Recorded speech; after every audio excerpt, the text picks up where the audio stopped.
Good God, it's the new year already. Happy New Year, hope everyone's had a really good festive period. It's time to look ahead now and see what films I'm excited about coming up this year. Now, I'm mainly a kind of action blockbuster kind of guy. I've got no issues saying that. So those are the kind of films that I get excited about looking forward.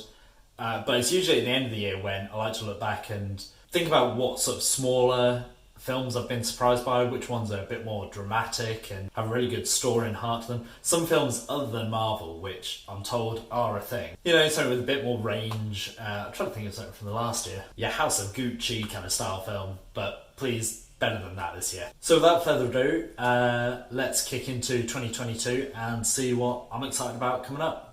In no particular order, number 1, Doctor Strange in the Multiverse of Madness.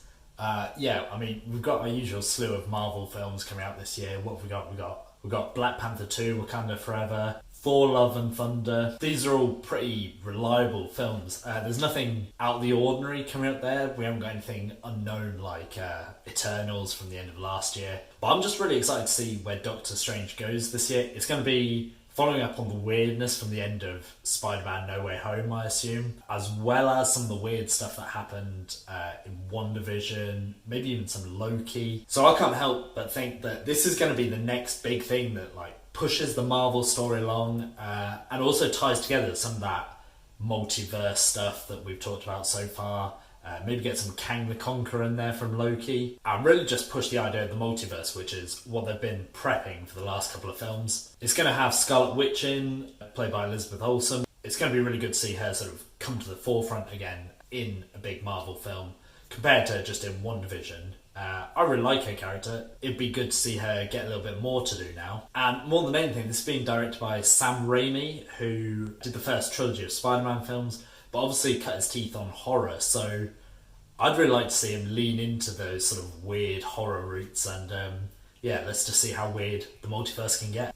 Pow, number 2, we've got Batman, or The Batman, literally on my birthday, which I'm so excited about, played by Robert Pattinson. Everyone sort of knows the Batman story at this point, and I think it's just going to be really exciting to see what they can do that's new. Batman is one of my favourite comic book characters. I think him and Spider-Man, really. Both just very interesting, got some good stories behind them. And we haven't really seen a full take on Batman since Christopher Nolan did his Dark Knight trilogy. Those were, I suppose, a little bit more grounded and what a Batman in the real world would actually be like. Obviously, things got a little bit ridiculous in the third film, Dark Knight Rises. But the second film, beautiful. I think this one is really kind of leaning into its dark, comic booky kind of vibe. So I'm going to be really interested to see what Matt Reeves does with this one. I've only seen the first trailer so far, and I've tried to avoid the rest. From the first views on it, it's really violent, really dark. Could be a really good one.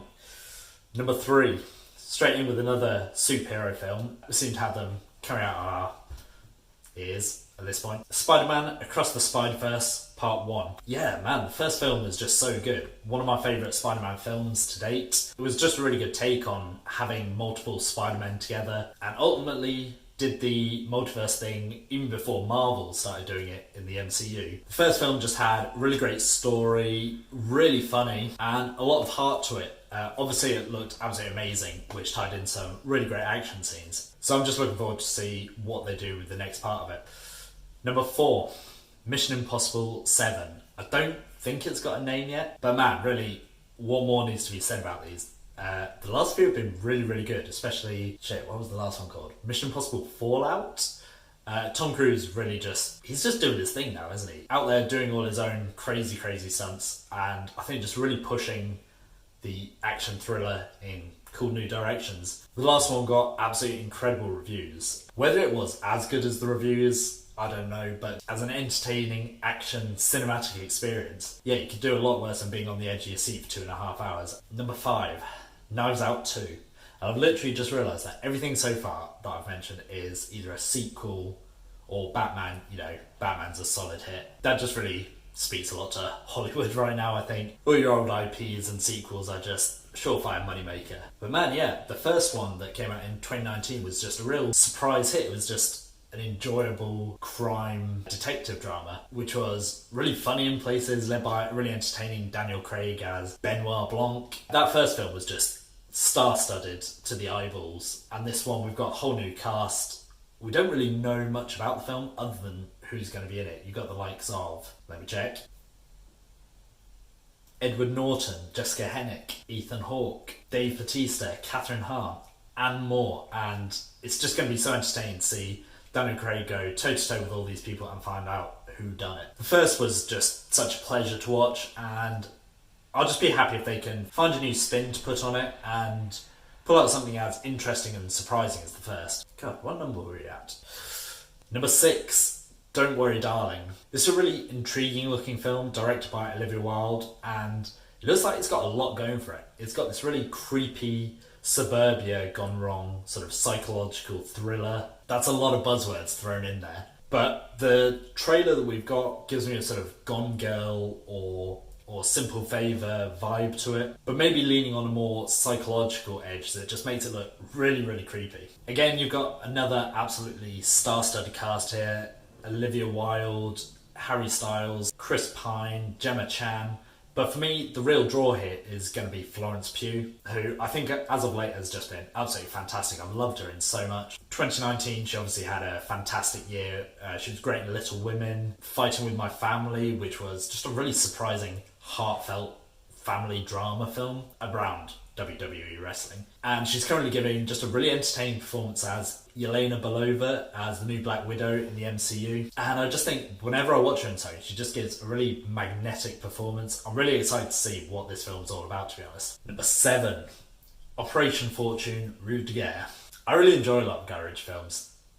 This already looks like it's going back to sort of the wit of The Gentleman and Snatch, and hopefully the sexiness of The Man from U.N.C.L.E. This one's looking very tongue-in-cheek. I did recently watch The Wrath of Men, which I think came out last year with Jason Statham as well. Didn't really grab me as much. It lacked a bit of that Guy Ritchie flair. It was just a bit more by-the-books crime thriller, and didn't really have that sharp cutting wit that some of Guy Ritchie's other films really seem to have. But this reuniting Guy Ritchie with old favourite Jason Statham, and also getting back Hugh Grant, who looks like he's giving a sort of similar performance to what he did in The Gentleman. So, your super offensive Cockney bloke, I suppose. And with Guy Ritchie films, these just quite often come together and just be a really entertaining film. I've got fingers crossed for this one. Number 8, John Wick Chapter 4. Yeah, so kind of similar to Mission Impossible films at this point.